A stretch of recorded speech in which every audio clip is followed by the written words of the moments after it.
It was a bit challenging to be able to pigeonhole this type of initiative into an organization that is an advocacy organization for local government, but I felt so passionate about the notion of getting my colleagues, my elected official colleagues, engaged in an effort to bring literacy to our youngest students in the state. The outpouring of support from communities around the state was amazing. I am so thrilled and flattered that dozens of communities not only physically went into schools and read to children the book that the Florida League of Cities published, but took pictures and documented it and then shared it with the Florida League of Cities.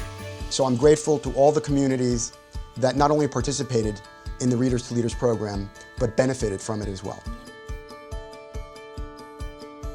This past year, for Florida elected officials, was unlike any in history, with a global pandemic affecting every facet of their daily life. COVID-19's impact was felt in every city and every community. It highlighted the ability of Florida cities to develop innovative and helpful programs. As residents and businesses looked for help, Florida's elected officials responded with leadership, vision, and compassion. From creating business loan programs and providing utility bill assistance, to establishing drive-through testing sites and encouraging fun physical distancing activities to do at home. Florida's 411 cities helped ensure residents were protected and supported. During the 2019 legislative session, bills were proposed impacting water quality, expansion of broadband internet service, electric bicycles, private property rights, sovereign immunity, and affordable housing, with local governments coming out successful on each issue. However, no bill showcased the incredible lobbying impact of local governments better than the fight over short-term rentals. Thanks to an incredible advocacy effort from elected officials both in the Capitol and throughout the state, this bill, which had the biggest lobbying firms in the state lined up in support of it, was ultimately defeated, signifying a win for home rule and showcasing how truly influential local voices can be. Highlighting local voices is important, and the League recognized 123 elected officials as home rule heroes for their passion and dedication to ensuring that decisions for residents are made by those who know them the best. It was these home rule heroes who helped turn the tide with short-term rentals and reestablish local authority. City officials are asked to wear many hats and solve complex problems, and the Florida League of Cities University provides educational programs, resources, and best practices to support local officials. The Institute for Elected Officials, EMO, provides multiple levels of training for newly elected officials and those seeking deeper leadership training. FLC University made an even bigger impact among elected officials thanks to the successful launch of the popular FL City Strong webinar series. This series looks beyond the headlines for ideas, insight, and inspiration as Florida's elected officials lead from the front. This year, the FMIT was among the first insurance entities to provide coverage to first responders who contracted COVID-19 in the line of duty. This decision allows the FMIT the ability to protect those who protect our communities.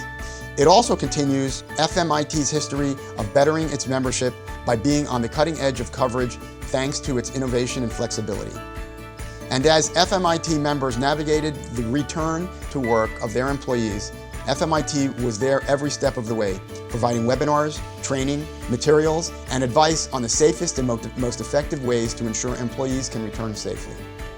FMIT also launched its new FMIT Community Connection, an online forum where members can connect to share best practices, solutions, and success stories.